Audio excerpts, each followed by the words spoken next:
September 6th, 1996. Tupac Shakur is the most successful hip-hop artist in the world. He's no different than the king of rock and roll, Elvis Presley. Tupac was a king of rap. To his legions of fans, he's the ultimate gangster rapper. Thug life, that's my comment. He's the angry voice of urban America. Yes, I am gonna say that I'm a thug. That's because I came from the gutter. People in the hood call him Black Jesus. They was like, he was sitting here to save us. But to the authorities and to his rivals within the world of hip-hop, he's seen as a threat. You know, America eats its babies. No matter what y'all think about me, I'm still your child, you know? He said many times, I'm going to die. I'm going to go out in a blaze of glory. And soon, that prophecy will come true. This is the story of the final hours in the life of Tupac Shakur.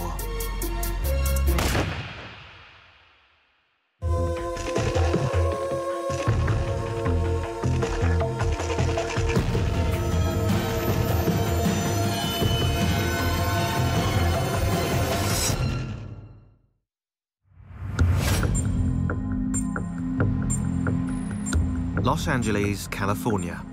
September 6, 1996. It's 11:30 p.m. and Tupac Shakur leaves Lacey Studios in downtown LA, where he's just finished shooting his latest video.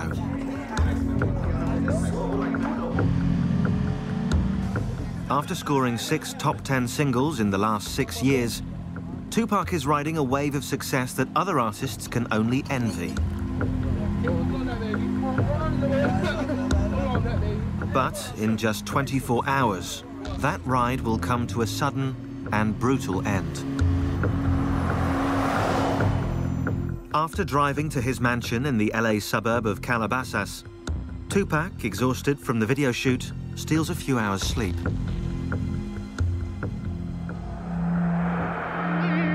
In the morning, his cousin, Jamal Al-Hussein, reminds him that they have to leave on a trip to Las Vegas. Because our birthdays is in the same month, he wanted me to celebrate our birthdays together in Vegas.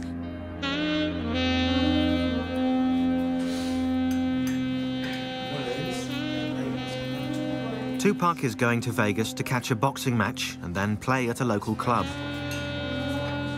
With him is his live-in girlfriend, Kidada Jones, daughter of legendary record producer Quincy Jones.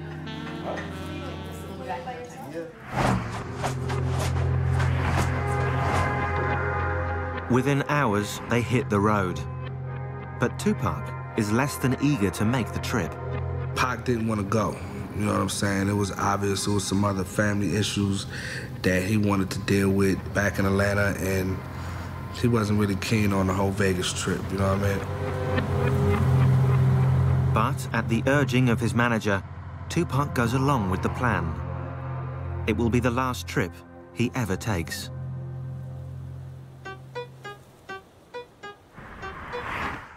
Five years earlier, back in 1991, the only plan for Tupac Shakur was making it to the top in the competitive world of hip-hop. And with his first album, Tupacalypse Now, Tupac was well on his way. From the start, he forged a powerful bond with his fans, rapping about the cold reality of life on the streets. When he put that pen to paper and he opened up his mouth on that mic, it was just, you know, God had to be working. It seemed like every song he wrote, his life was coming out. Like it was just taking the blood out of him. They got Little Italy, Little everything. They don't have a Little Africa, they got the ghetto. And we think that that's ours. That's not even ours. That's just what was left over. His songs stood up for the powerless, the poor, the forgotten, those with no political voice in society. In 1994, Shakur clearly spelled out his philosophy in an album entitled Thug Life. But he wanted the ones who didn't think nobody gave a to see that he gave a. Thug Life, the hate you gave little infants. Everyone. Thug Life isn't just something for me. Thug Life is for you too. Anybody. It's all the that society throws at you. Thug Life is about choices. When you make the wrong choices, you end up in a life that you don't really want to be in. And that's what thug life is, against all odds. I'ma still make it. Tupac even had his political creed etched onto his skin. And all his tattoos meant something. He had 50 with an AK-47 tattooed on him. And what he believed is that 50 black men can do anything, if they put their mind to it, and they were all pulling at the same time in the same direction. Fans fell in love with his swagger and with his utter refusal to tone down his message. Was it incendiary? Was it crazy? Were the kids screaming at his concerts? Were girls tearing off their shirts? Were guys, like, you know, saluting with the pistol salute in the air? Yes, they were doing all that. And, I mean, that's hip-hop, that's rock and roll. Tupac's appeal went way beyond the ghetto, pulling in white, middle-class suburban kids who enjoyed the danger he brought from the other side of the tracks. Whether it was his energy or, you know, his force or his excitement or, you know, whatever it was, I believe that he connected with men and women and black and white and old and young. He always kind of had this ideology that he didn't need a record label. He didn't need the movies. All he needed to do was stay real. Because if he stays real and he keeps telling the kids what is authentic to him, that they will always relate. He will never be begging for bread. If it was attention that Tupac was looking for, he more than got it. But not always for the right reasons. As he climbed the ladder, some in the hip-hop community looked on with envy. Tupac Shakur was starting to make enemies. Hip-hop is about competition and about, you know, I'm better than you, and, you know, I get more chicks than you, and it's very competitive, almost like a sport. Then you have these, you know, these huge egos working against each other. It's a recipe for destruction. And soon, rap's obsession with rivalry and violence will hit the glitzy streets of Vegas. And someone will overthrow its reigning king.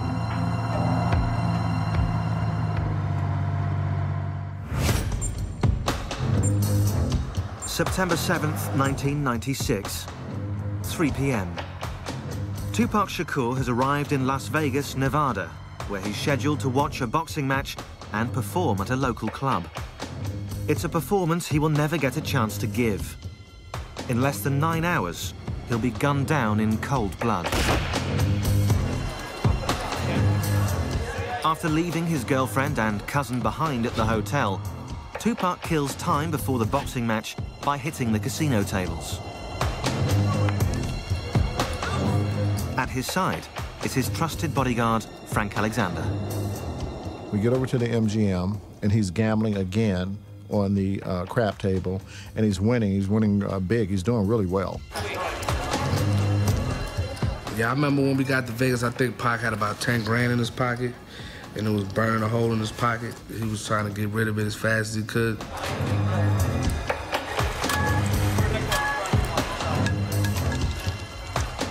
At the table, Tupac is joined by members of the Outlaw Immortals, his backup group. They were his singers and his friends that were on a lot of the songs that you know, he was doing at that time. As usual, everywhere Tupac goes, a crowd follows, especially women. Tupac and women. The women were a dime a dozen. They were there, the groupies, from the movie sets, from the video sets, from the studio, from Italy, wherever. In the casino, as in life, Tupac plays for high stakes. Riding high in the charts, he can afford to gamble.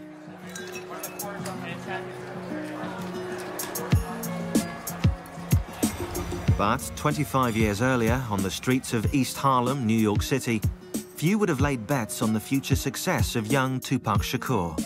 His mother, Afeni Shakur, a member of the radical Black Panther Party, was arrested and charged, along with 20 other members, for conspiring to blow up local buildings. I was captivated by the visualness of the Black Panther Party. I was captivated by the rationality of the Black Panther Party, and I was captivated by the sense of service of the Black Panther Party. For me, the Black Panther Party was a way to legitimately express my anger. Eventually acquitted of all charges and pregnant with Tupac, Afeni was released from jail after spending 15 months on and off behind bars. And on June 16th, 1971, she gave birth to Tupac Amaru Shakur, who she named after a South American Incan revolutionary, the name meaning shining serpent. So shining serpent is a brilliant spirit. I actually believed in 1971 that giving a child a name empowers him. But what did not help empower young Tupac was the absence of his father, also a Black Panther, who was rarely around. What he didn't have was that masculine figure in his life for a sustained period of time that would, you know, you could go play ball with. Adding to that instability was crippling poverty, at times rendering Tupac and his mother homeless. But in 1986, despite those hardships, Afeni moved to Baltimore and managed to enroll her son in a unique public high school, the Baltimore School for the Arts. That was a really good experience for Tupac because the other students at the school were all artists. And the environment for artists is different. It's a lot freer. It's a lot less restrictive. In particular, he fell in love with acting and with rap music. I think Tupac always believed he could have it all. He could be an incredible and talented MC. He could be an incredible and talented actor. I think he saw no sort of boundaries or limits for, you know, his potential. But in contrast to school, his life at home was stark. I had gotten hit by a man that I was having a relationship with. And that had a very bad reaction on my son because I wouldn't allow my son to beat the man up. And that was a real breach for Tupac internally.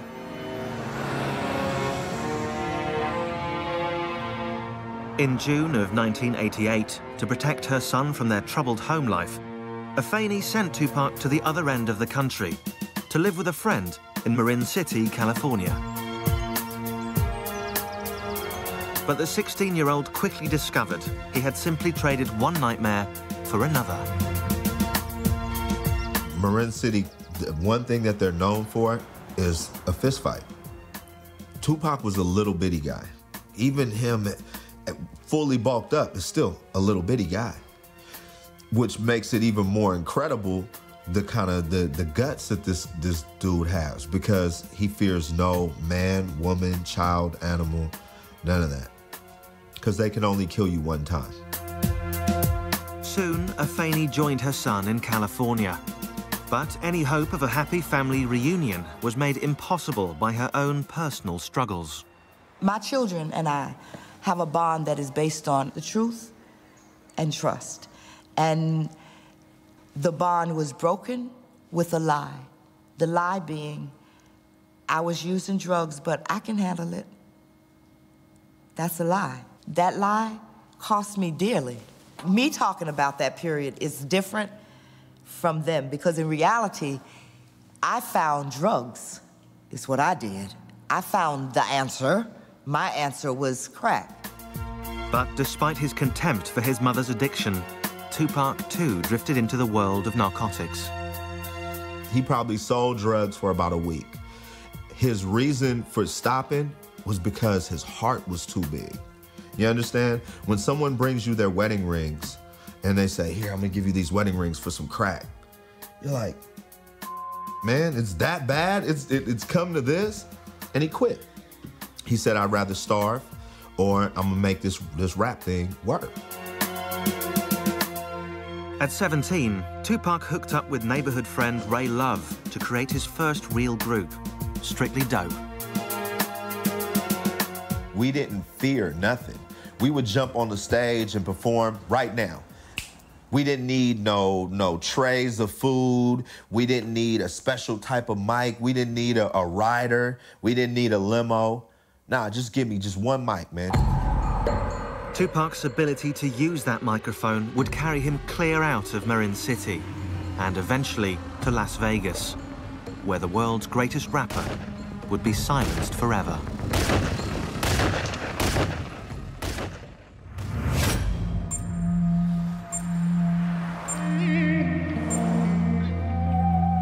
September 7th, 1996, 6:15 p.m.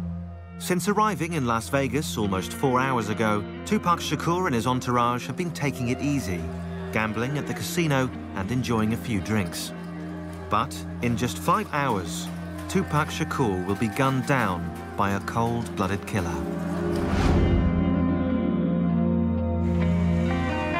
On the invitation of his manager and CEO of his record company, Suge Knight, Tupac heads out to see a much-anticipated heavyweight title match between Bruce Seldon and Tupac's close friend, Mike Tyson. Mike and Pac definitely had a friendship, a special kind of relationship with each other. We were all Tyson fans, you know what I mean? Like Tyson was a hero for us kids from the ghetto. Since their arrival, Tupac has insisted that his girlfriend Kidada and his cousin Jamala stay back at the hotel. This party is just for the boys. And I can remember us saying to each other, like, wow, why would they bring us out here and we can't even go to the fight, we can't go to the parties. He don't even want us downstairs. And he kept saying, please, he begged us, please don't go downstairs, please y'all stay up here. With his girlfriend and cousin safe and sound in their hotel room, Tupac and his bodyguard Frank Alexander head out to the MGM Grand, where the Tyson fight is about to get underway. But for Tupac, getting inside isn't so easy. There were a ton of people. There were a ton of people in line waiting to get into the fight. As we're walking by, you know, hey, that's Tupac. You know, you hear the whispering, oh, that's Pac. You get the groupies and you get the fans, you know, screaming Tupac.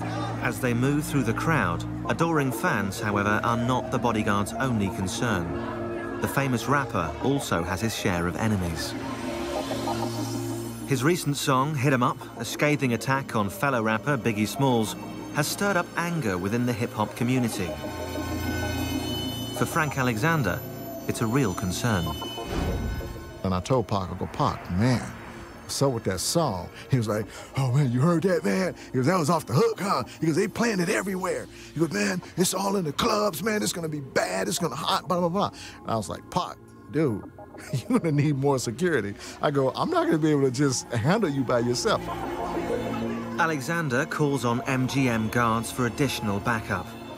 For Tupac, the man who's built a career on confrontation, the constant threat of violence is just par for the course.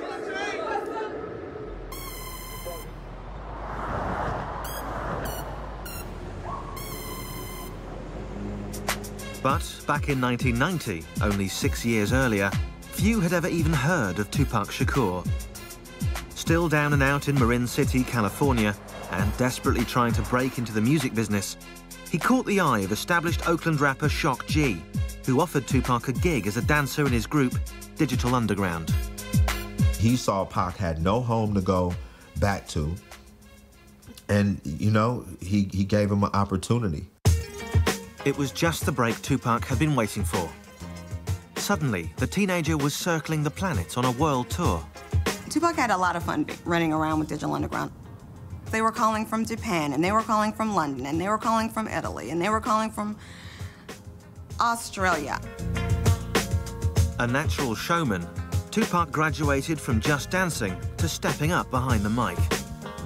The move was an immediate success. Pac was a master at, he could take your style and do it a little bit different or a little bit better than you. And that was something. And so that's how he dealt with every situation. Soon, Tupac had his first record deal. And in November 1991, Tupacalypse Now was released. The album featured a strong and sometimes contradictory mix of violent anthems and compassionate social commentaries, about poverty, broken homes, and drug abuse. If you look at his music, he had songs that were so negative about women and talked about them like they were just nothing. And then he had a whole series of other songs where he was putting all women, mothers and black women and all women on such a pedestal. He was a complicated guy. In his writing, Tupac drew from his various experiences. Raised in a politically charged Black Panther home, exposed to the fine arts, and schooled on the streets. He was a poet, you know what I mean, first.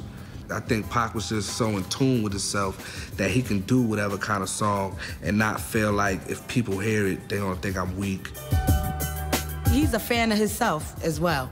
He would go, listen to what I said. Oh my God, the boy is nice. And this is how he would say it. He'd be like, oh my God, the boy is nice. Yo, Jamala, listen to this. Listen to how I kick it. And he would recite a little verse out that song, and he'll go, ooh, I'm so nice, I'm so nice, I'm killing them, I'm killing them. I'll be like, Pac, he is crazy. Since he was a kid, Tupac had also fantasized about becoming an actor. And in 1991, he made his second dream come true. He starred in the critically acclaimed film, Juice. Juice came out. When I went to go see it, the girls were screaming. That was fly. That was some to see. From the moment Juice came out, everybody was talking about Pac. It was just obvious that, you know, he was on the verge of something really major. That role helped him more than the music did. He would come downstairs and he would like spread his legs apart and his arms, shake his jewelry off and everything, pull his collar up and say, I'm a legend in my own time.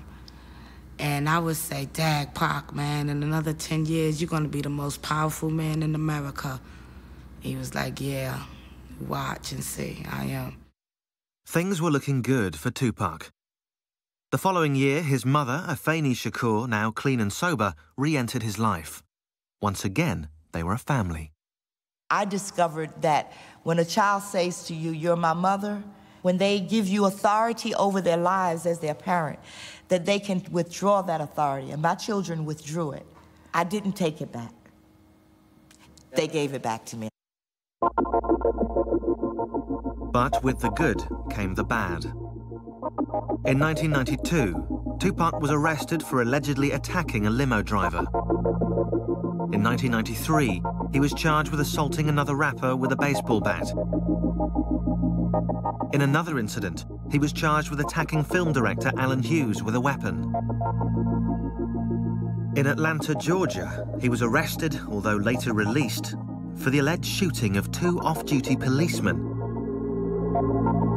It seemed that Tupac Amaru Shakur was taking his gangster image rather too literally. Well, Pac, you got to realize of, you know, where he come from and his family's history with the police. And they hated Pac. They hated Tupac.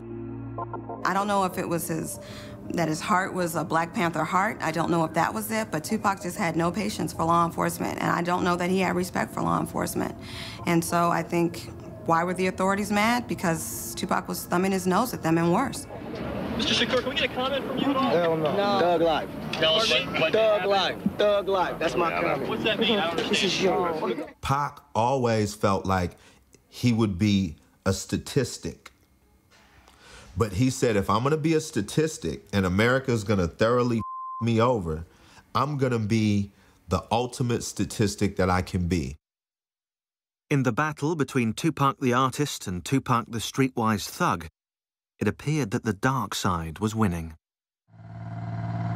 And soon, on the streets of Vegas, on a warm summer's night, that darkness will swallow him whole.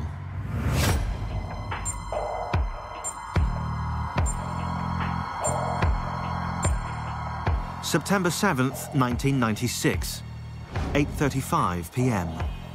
Tupac Shakur has just finished watching a boxing match at the MGM Grand, where his close friend, Mike Tyson, pulverized his opponent, Bruce Seldon, in less than 2 minutes. Backstage, Tupac is accompanied by Suge Knight, his manager and the owner of his record company, Death Row. With them is Tupac's security guard, Frank Alexander, and various Death Row Records associates. It's clear to everyone that Tupac Shakur is still revved up from the fight. And he's just going off, you know, man, 50 blows, 50, man, he knocked them out, yo, 50 blows. As the group enters the MGM Grand's lobby, one of Suge Knight's Death Row employees passes on a message to Tupac Shakur. One of Suge's guys, his name is Trevon, came over and whispered in Tupac's right ear. Trevon has spotted a man in the hotel lobby that he claims robbed him a few weeks earlier. The man is also a member of the Southside Crips, sworn rivals of another big LA gang, the Bloods, with whom Death Row is said to be affiliated. Tupac Shakur, the king of gangster rap, decides to teach the man a lesson. And Pac just ran up on him and...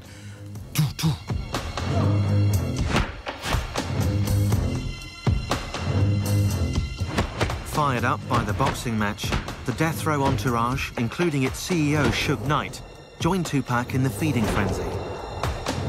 In the chaos, Frank Alexander pulls Tupac from the brawl.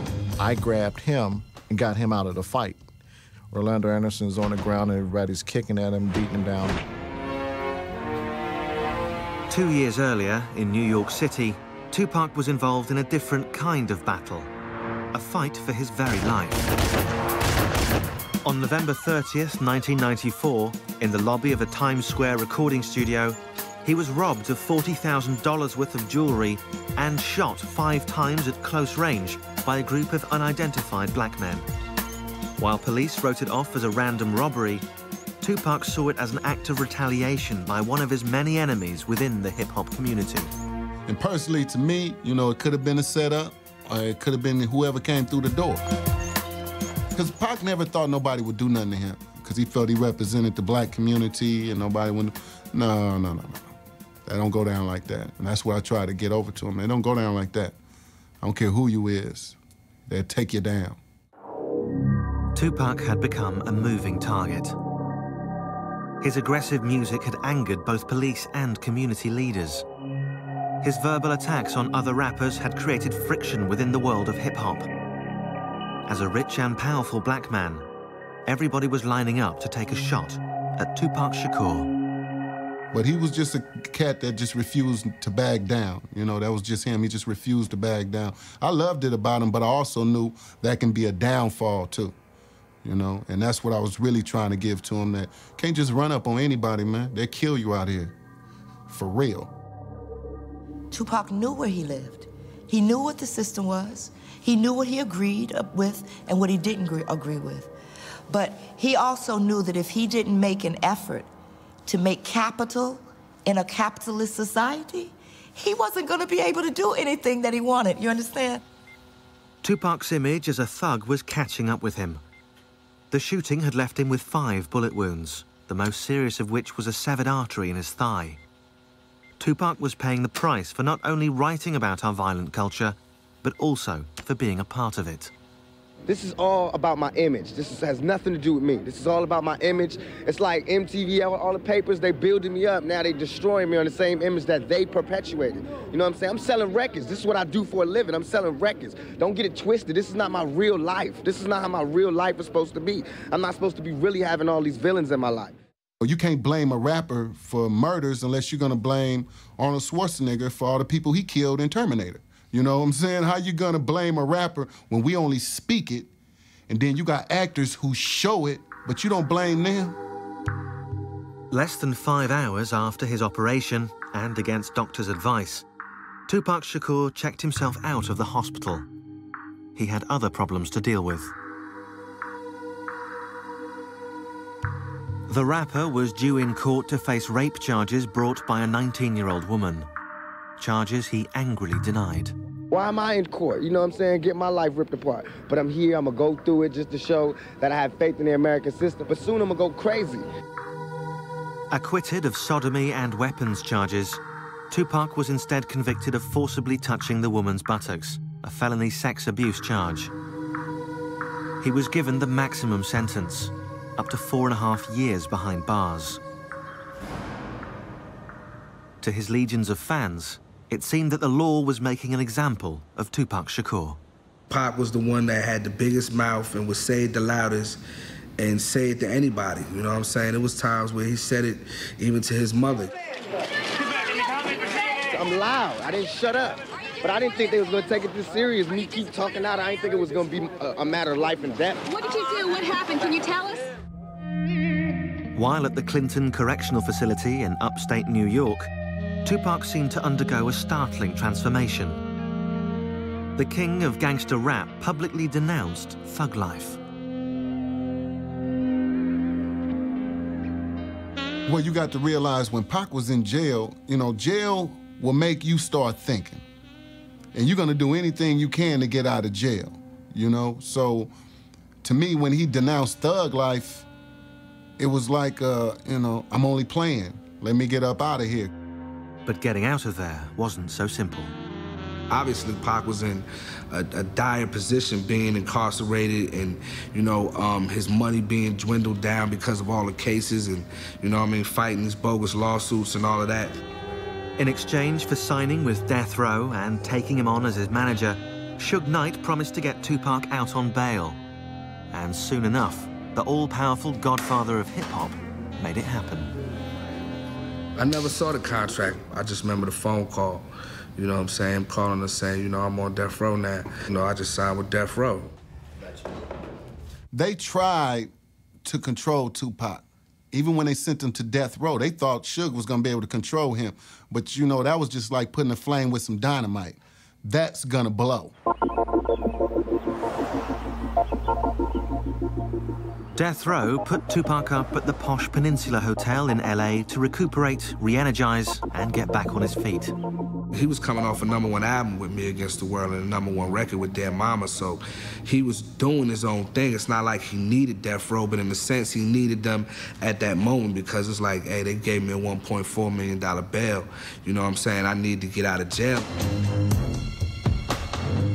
The master agitator was free and eager to get back to what he knew best, holding up a mirror to society's ills. Once he got out, it was like all that anger that was built up while he was sitting in jail came out all at one time. But soon, in a hail of bullets, that mirror will be forever shattered.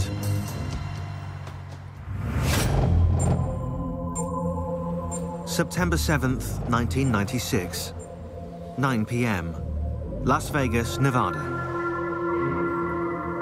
After beating up an alleged Crips gang member in the lobby of the MGM Grand Hotel, Tupac and his entourage make their way back to their rooms to change before heading to Club 662, where Tupac is scheduled to play.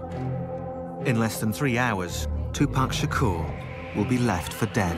I remember Tupac coming back to the hotel, and he was really excited.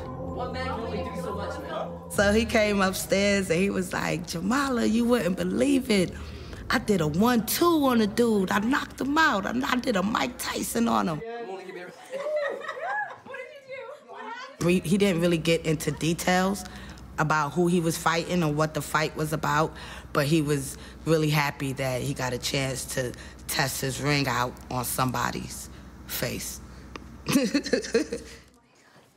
While getting dressed, Tupac decides not to wear his bulletproof vest, a garment not out of place on a man with so many enemies. I remember Castro saying to Pac, you know, you should put your vest on. I think you should wear your vest tonight. You know, Pac saying, nah, it's too hot. I don't want to wear my vest tonight. It's too hot for that. Normally, he wouldn't leave without it, but this time he left it. He didn't have it with him. After the short pit stop, Tupac and the others wind their way across the strip to a mansion belonging to Suge Knight, Tupac's manager and the owner of Death Row Records. Suge and Tupac disappear briefly while the others wait impatiently. I don't really know what Pac and Suge was doing at the time. You know what I mean? I just know we was waiting and I was ready to go. Almost everything in Suge Knight's mansion is red, the official color of the Mob Piru, an offshoot of the LA gang, the Bloods. He wore a lot of red. You know, it was his choice of color. He was from Compton. his hood, his set were of, you know, Bloods. So by him wearing red, if that's what he was representing, then that was on him. Some felt that by associating with a record label connected to the Bloods, Tupac was making himself yet more enemies. This time with the Bloods' arch rivals, the Southside Crips. But his bodyguard, Frank Alexander, saw it differently. Tupac was not gang-related. If you want to represent a color with Tupac, it would have been green, and that's the color of money. After about half an hour, with Tupac and the others ready to leave for Club 662, Tupac makes an unusual request to his bodyguard. I was walking to the car with Suge and with Tupac, and I was actually opening up the back door to get in the back seat. And Pac stopped and said, no, take the keys and go drive the Lexus with the Outlaws in it, because we're going to be drinking and you're going to be the designated driver to drive us back after we've finished partying over at 662. Tupac's last-minute arrangement comes at the urging of Suge Knight, who wants to talk privately with his star rapper. The procession snakes its way back to the Vegas Strip for the concert at Club 662, a concert he will never get to play. Less than a year earlier, Tupac had seemed invincible. He'd survived a point-blank shooting in New York, he'd survived jail time in a maximum security prison, and he'd emerged more popular than ever. His first album with Death Row, All Eyez on Me, took him to the top. Within 3 weeks, the album went platinum. Yet, despite this success, Tupac decided that when the time came, he would not renew his contract with Death Row Records. Tupac was ready to leave the record label, and there was a reason for it. So, you know, that reason only his mom and the immediate people within his camp would know what that reason was. Privately, Tupac believed that Death Row was not giving him a fair cut of the money he was bringing in. But Death Row was not Tupac's only problem. He was also fighting with an old rival, New York-based rapper Biggie Smalls, who he'd attacked repeatedly in his songs. Their feud fueled rumors of a war between East Coast and West Coast rappers. Well, the East Coast-West Coast beef was like a mirage. It wasn't true, you know, because all Pac is from the East Coast, all the Outlaws from the East Coast, you know? It was just a beef that he had with Biggie. Tupac had spent the last 6 years fighting with the cops, the courts, other rappers, and now violent gangs. It was getting increasingly hard to tell his friends from his enemies. Tupac had a lot more enemies than just, you know, Joe Blow rapper across the country. He comes from a family of people that don't just talk, they act. And they're educated. Pac's big mistake was speaking truth to power. And that's one thing when you're talking about a faceless government or the president. It's a whole nother thing when you're talking about people within the industry that you work or people within the streets. He didn't just speak truth to power when it came to the cops. He said about the dope dealers. He spoke truth to power all the time. When you have that level of honesty, they don't want you here. No one does. And now, as Tupac rides to Club 662 with Suge Knight, he has no idea that one of those enemies is about to strike back. Once we got to Flamingo, we made a right-hand turn. We came to a stoplight, which was Koval. As Tupac's bodyguard follows in the car behind, the convoy inches forward. And as usual, Tupac draws the attention of his fans.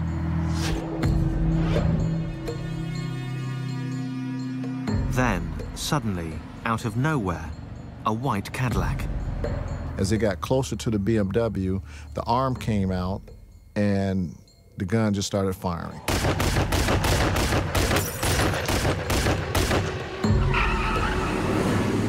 Suge's car is hit with a spray of bullets. 4 of them rip into Tupac's body. Another grazes Suge Knight's head. after the Cadillac shot into the car, I thought they were dead. My reaction was to run up to the car, and instead, the car took off. Suge's bullet-riddled BMW makes a hard U-turn and races off in the opposite direction. I didn't know what to think. It was a fog.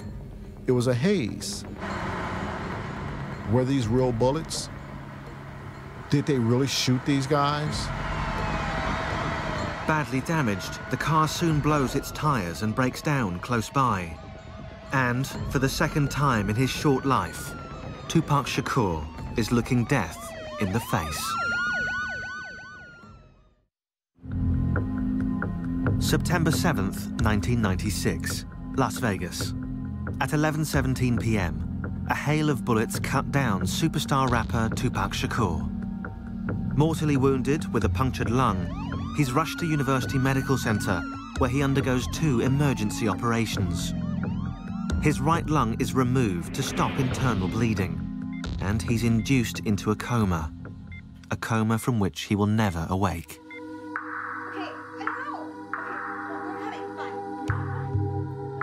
He was cussing and crying and mad, and what was going through my mind was that we just went through this in New York. I saw Jamala, and who had quite a night, and you know, it started. People started arriving, and what I remember is that there was never a time where somebody wasn't there with him. When I went in, he was, you know, in a medically induced coma, and I never thought he was gonna die. Never. Not one time did I think he was actually gonna die.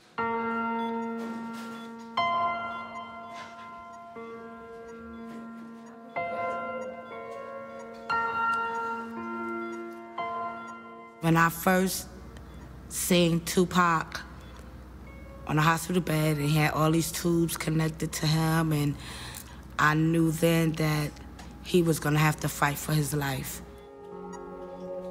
For 6 days, Tupac remains in a coma. Throughout, his family gathers in an around-the-clock vigil, refusing to accept the inevitable. We all had this thing, and I guess he did too, is to where, like, Pac is indestructible. So when he got shot the second time in Las Vegas, we were like, man, it's Pac, dude. But on September 13th, 1996, at only 25 years old, Tupac Shakur's short but violent life comes to an abrupt end. His death leaves many feeling lost. When he dies in the street, whoa, man, what is going on in America, man? What is going on in America where you make it and you still don't make it out? Meanwhile, the criminal investigation into Tupac's murder is stonewalled when witnesses refuse to cooperate. Theories on who pulled the trigger are rife. Some suggest a revenge attack by the Crips for the beating in the MGM lobby. Some point the finger at longtime Tupac rival Biggie Smalls, who will also be shot to death 7 months later. Others still speak of a setup by Suge Knight, who knew Tupac was planning to leave Death Row Records. Whatever the truth, on the streets of LA, retaliation for Tupac's death comes fast and furious. Over a 10-day period, 12 shootings erupt between rival gangs. 3 are killed, 22 are arrested. In death, Tupac becomes even more popular. He goes on to sell over 75 million albums worldwide and enters the Guinness Book of World Records as the highest-selling rap artist of all time. They lost a great man. They lost an activist, a poet, a rapper, a brother, a friend. He was one of the great ones. Yeah, he was. He's not a perfect person. He's not a perfect rap star. He's not a perfect pop star. I think people liked him all the more for that. That sense of humor, man. dude was funny. It's not all, you know, not all what you see, you know, the toughness and the bravado and all of that. We did more laughing than we did any of that tough gangster. His mother, Afeni, takes the family reins. In 1997, the Tupac Shakur Foundation is created to provide training and support for creative students. That same year, the University of California, Berkeley, offers a course entitled The Poetry and History of Tupac Shakur. I speak to him all the time because it matters to me what he thinks about what we're doing. It matters to me. So I believe that he hears me. To this day, Tupac Shakur's killer has never been found.